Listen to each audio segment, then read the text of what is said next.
Sir गेल्या 8 दिवसापूर्वी इथे पाण्याची पाईपलाईन फुटली होती। ही पाईपलाईन जी एक मिनिट, ते पाण्याची लाईन फुटली होती, बरंचसं पाणी वाया गेलं होतं। तीच परिस्थिती आता काल पण झालेली आहे। कालपासून ही पाण्याची लाईन फुटलेली आहे, तरी प्रशासन रोल बोला। ठाणे महापालिकेच्या कळवा प्रभाग समिती क्षेत्रातील कळवा पूर्व परिसरामध्ये जो पिण्याच्या पाण्याचा पुरवठा होतो या जलवाहिनीद्वारे होतो। माझ्या सततच्या पाठपुराव्यानंतर मला यश आलं आणि मी या ठिकाणी कनेक्शन घेऊन 6 इंचाची लाईन या कळवा पूर्व विभागात टाकली।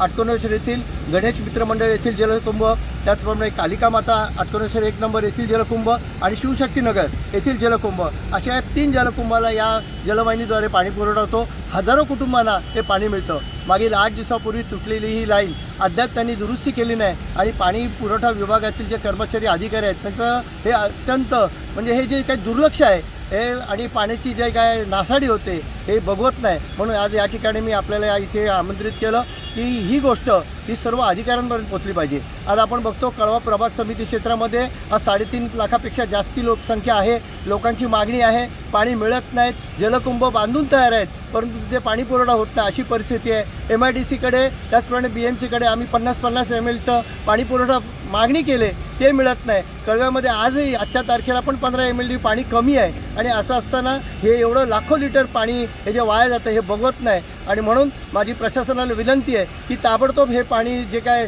नासाडी होते हे बंद करा, अपव्यय टाळा आणि लोकांना पाणी पुरवठा मिळाला पाहिजे। ही कृत्रिम टंचाई ताबडतोब बंद व्हायला पाहिजे आणि हे जबाबदार जे अधिकारी आहेत त्यांच्यावरती सक्त एकदम कडक कारवाई केली पाहिजे असं मला महानगरपालिकेकडून सांगलं जातं की 2-3 दिवस पाणी येत नाही। मग अशी पाण्याची नासाडी होते, यंत्रणा आहेत की नाही महानगरपालिकेकडे अशा पाणी थांबवण्यासाठी? पूर्वी महापालिकेमध्ये स्वतः JE वगैरे असायचे, हे म्हणजे फिरायचे, बघायचे लाईन कुठे तुटल्या काय झाल्यात। आज आपण ह्या लाईनला जसं बघतो हे एवढं मोठं लिकेज आहे, त्या पलीकडच्या भागात जर बघितलं इथे पण 3 ठिकाणी बघा कशी नासाडी चालले। हा संपूर्ण हा ओढा नाही, असं वाटतं नदीचं पात्र आहे। हे सगळं पाणी हे असंही नासाडी होते, हे पिण्याचं पाणी इथून लोकांनी वेस्ट करतायत आणि ह्यांच्यावर जे अधिकाऱ्यांवर कारवाई व्हायला पाहिजे। अजिबात बघत नाही, पत्रव्यवहार करून सुद्धा बघत नाही आणि मग प्रशासन सगळ्यांना दोषी देत नाही, पाणी पुरवठा होत नाही आणि त्या भागामध्ये पाणी देत नाही। रोज जर पाणी येणारे हे जर खंडित होतं, हे कृत्रिम टंचाईला जबाबदारी अधिकारी आहेत, या अधिकाऱ्यांवर कारवाई व्हायला पाहिजे।